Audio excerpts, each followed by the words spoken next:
Olá, tudo bem?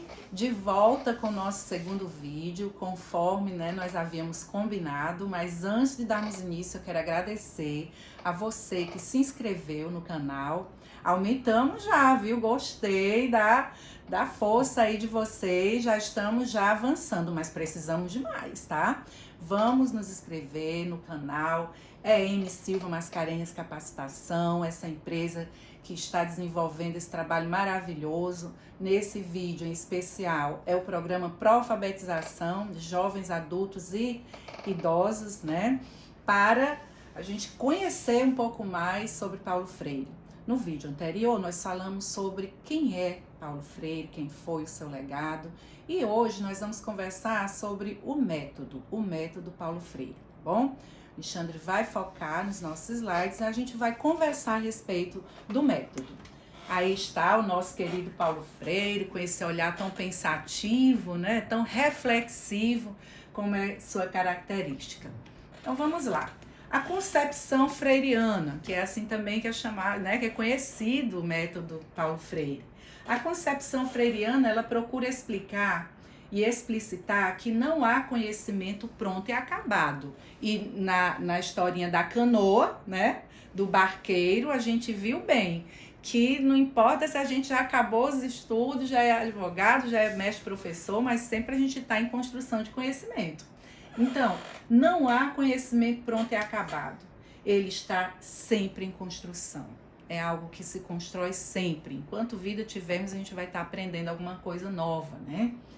Aprendemos ao longo da vida e a partir das experiências anteriores. O que faz cair por terra a tese de que alguém está totalmente pronto para ensinar e alguém está totalmente pronto para receber esse conhecimento como uma transferência bancária. Lembram que no nosso vídeo anterior a gente falou, né, que Paulo Freire, quando foi desafiado a alfabetizar aqueles 300 cidadãos, né, ele teve essa imagem de que não faria seu método conforme a educação bancária da época, em que o professor era o centro, o aluno era o depósito, em que todo conhecimento advinha do professor e o aluno nada sabia. Então, a concepção de Freire, ela contraria isso. Por quê? Porque tem um caráter também político, libertador, conscientizador.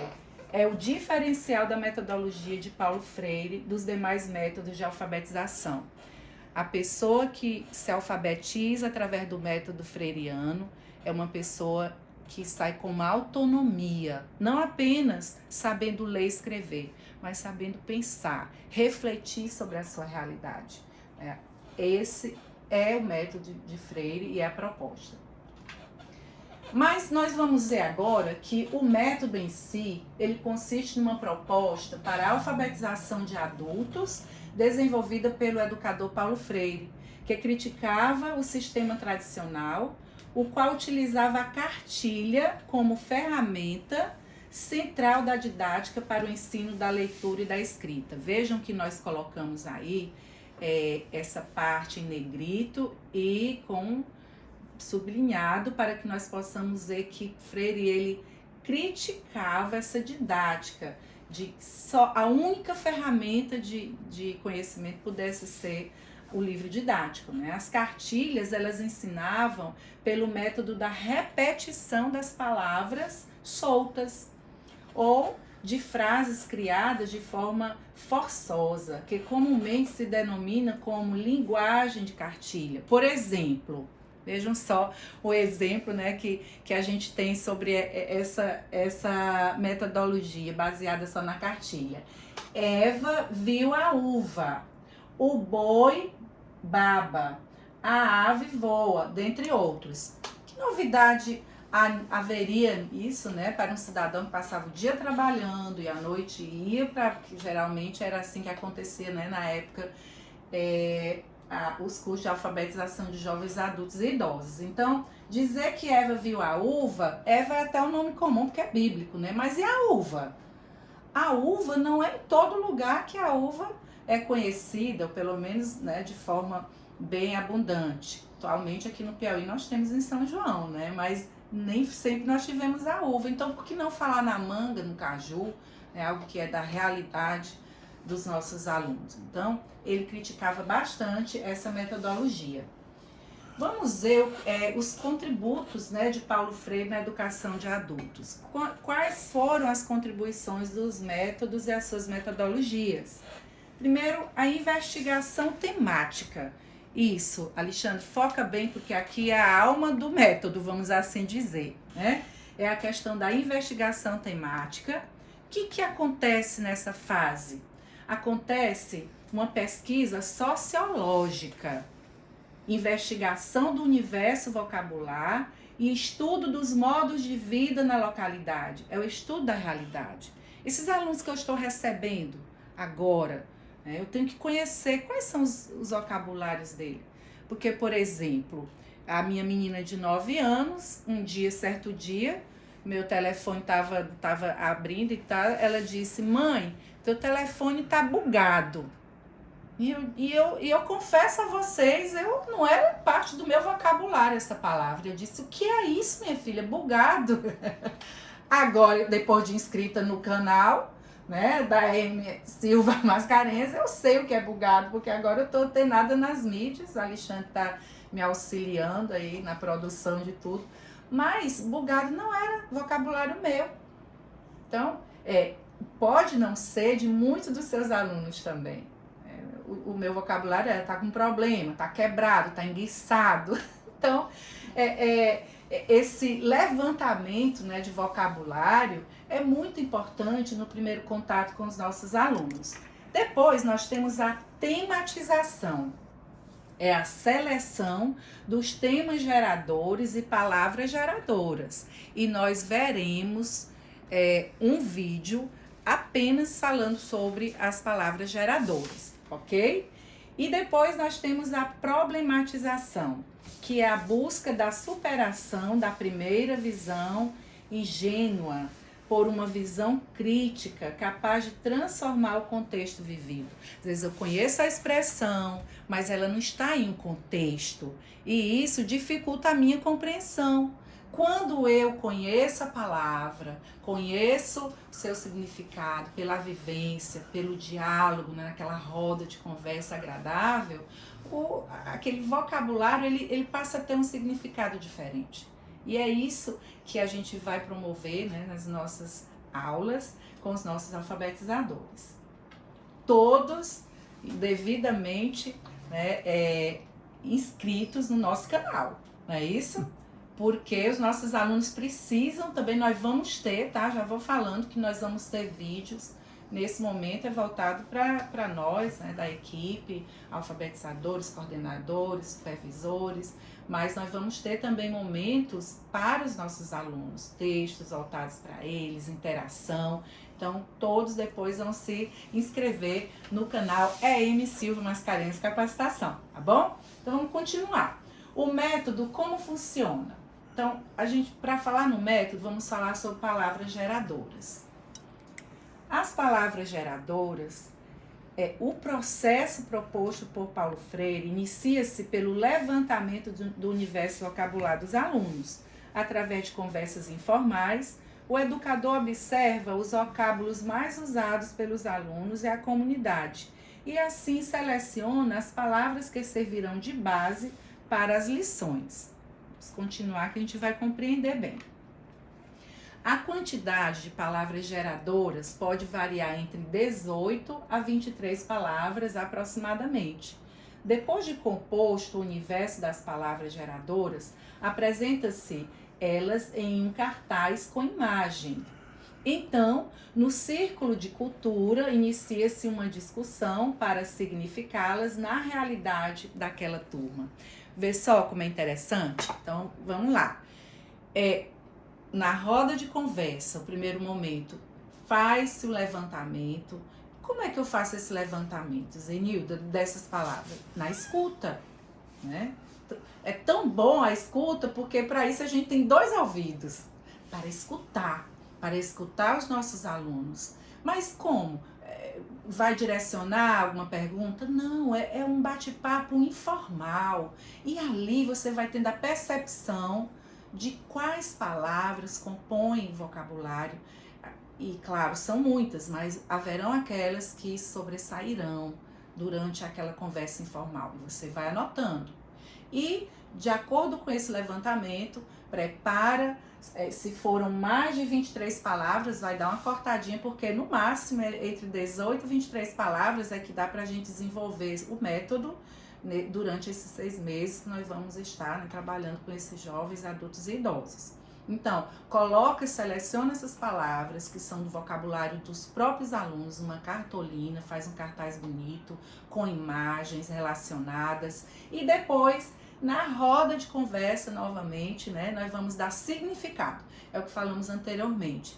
A gente, às vezes, eles têm a palavra, o vocabulário solto, mas quando vai fazer essa socialização, esse vocabulário ganha vida, né, numa frase, numa pequena história.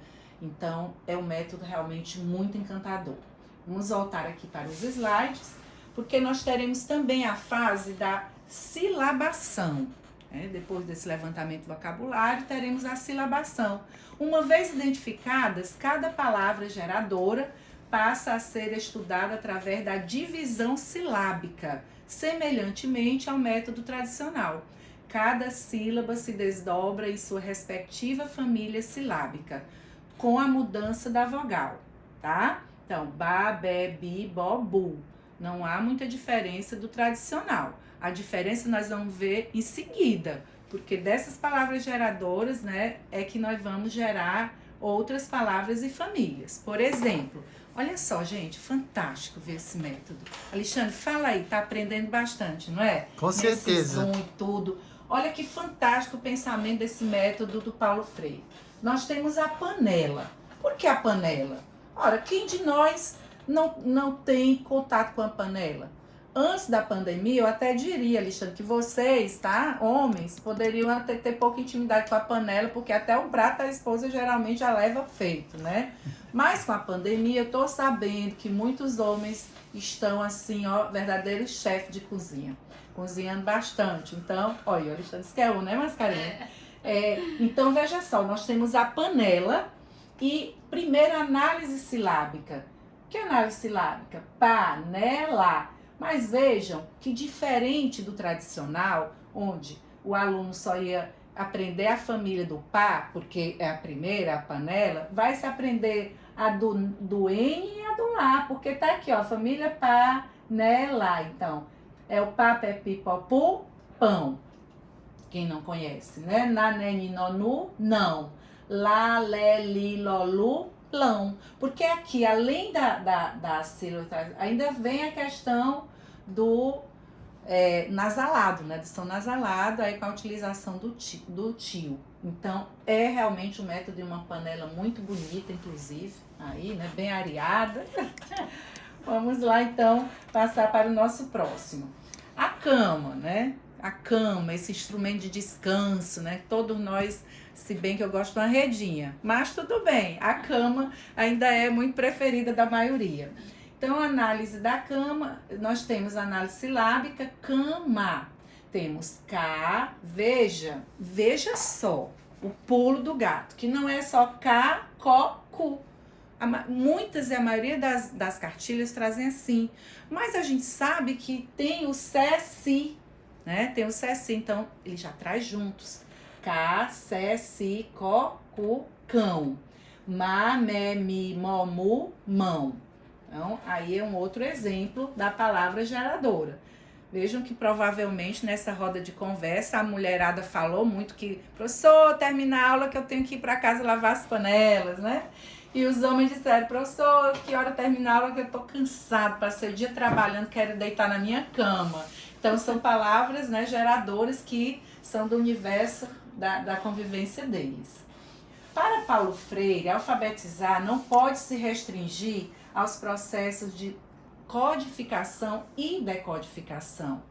Dessa forma, o objetivo da alfabetização de adultos é promover a conscientização acerca dos problemas cotidianos, a compreensão do mundo e o conhecimento da realidade social. Daí porque a gente viu anteriormente que esse método também é político, né? Porque a pessoa reflete e se conscientiza, não só decodifica letras e números. Nós temos as fases de aplicação do método Freire, porque ele propõe a aplicação de seu método em 5 fases. Vejamos só. E isso vale muito a pena a gente prestar bastante atenção, porque são 5 fases. A primeira fase é o levantamento do universo vocabular do grupo. Nessa fase ocorrem as interações de aproximação e conhecimento mútuo, bem como a anotação das palavras da linguagem dos membros do grupo, respeitando o seu linguajar típico. É a hora da roda de conversa, é a hora daquela conversa informal, para escutar. Depois, na segunda fase, é a escolha das palavras selecionadas, seguindo os critérios de riqueza fonética, dificuldades fonéticas. A gente vai procurar as palavras mais ricas, né? Numa sequência gradativa, da mais simples para as mais complexas. Cama, né, como é uma palavra simples, aí vai ficando mais complexo, até chegar no liquidificador, né, que já é mais complexa. Numa sequência gradativa da mais simples para a mais complexa, do comprometimento pragmático da palavra na realidade social, cultural, política do grupo e ou sua comunidade. Na terceira fase é o momento da criação de situações existenciais características do grupo. Trata-se de situações inseridas na realidade local, que devem ser discutidas com o intuito de abrir perspectivas para análise crítica, consciente de problemas locais, regionais e nacionais. Esse é o cunho político, né, que Freire fez questão de deixar no seu método, que haja uma reflexão, uma conscientização do que aquele vocabulário sugere, ok? E a nossa quarta fase fala sobre a criação das fichas roteiro, que funcionam como roteiro para os debates, as quais deverão servir como subsídios, sem, no entanto, seguir uma prescrição rígida. Vejam que é um método que deixa muito na informalidade, muito de estar observando exatamente o contexto sociocultural, né, daquele povo, daquela comunidade. E a quinta fase é a criação de fichas de palavras para a decomposição das famílias fonéticas correspondentes às palavras geradoras. Esses são os nossos 5 métodos. É preciso frisar que não é suficiente o conhecimento do método Paulo Freire para se alfabetizar. É necessário ter uma boa formação em língua portuguesa, ser um educador reflexivo para o ensino da língua. E aí é onde nós, né, da EM Silva Mascarenhas Capacitação, solicitamos de cada um de vocês que estão, né, nos ouvindo, nos assistindo nesse canal, para que dediquem-se, mas bastante mesmo, na sua autoformação. Busquem cursos, minicursos, leituras. No último vídeo que nós postamos, nós recomendamos algumas leituras de Paulo Freire, mas há outros bons teóricos na área que podem nos auxiliar. Nós precisamos nos qualificar, porque como diz aí o Paulo Freire, não é só o método que vai garantir alfabetizar nossos alunos, é a dedicação, é o empenho, a performance de cada um de nós lá no chão da escola, né, no chão de onde nós iremos nos encontrar com esses alunos, que vai fazer a diferença. Precisamos nos qualificar, precisamos ter consciência que tudo que esses alunos buscam através de nós é o conhecimento, é sair depois desses 6 meses sabendo ler, escrever, sabendo refletir, sabendo colocar em prática todo o vocabulário que eles trazem, mas que são empíricos e que com a nossa ajuda, né, isso vai ficar bem acadêmico. Então, vamos estudar, né? E o canal vai sempre oferecer muitas oportunidades para isso. Então, para finalizar o nosso vídeo, nós vamos finalizar com essa frase de Paulo Freire, que diz que educação não transforma o mundo, educação muda as pessoas. E as pessoas é que mudam o mundo. Então, vamos refletir bem e sermos esses instrumentos, né, de inspiração para essa transformação. Volto já com o terceiro vídeo. Um abraço.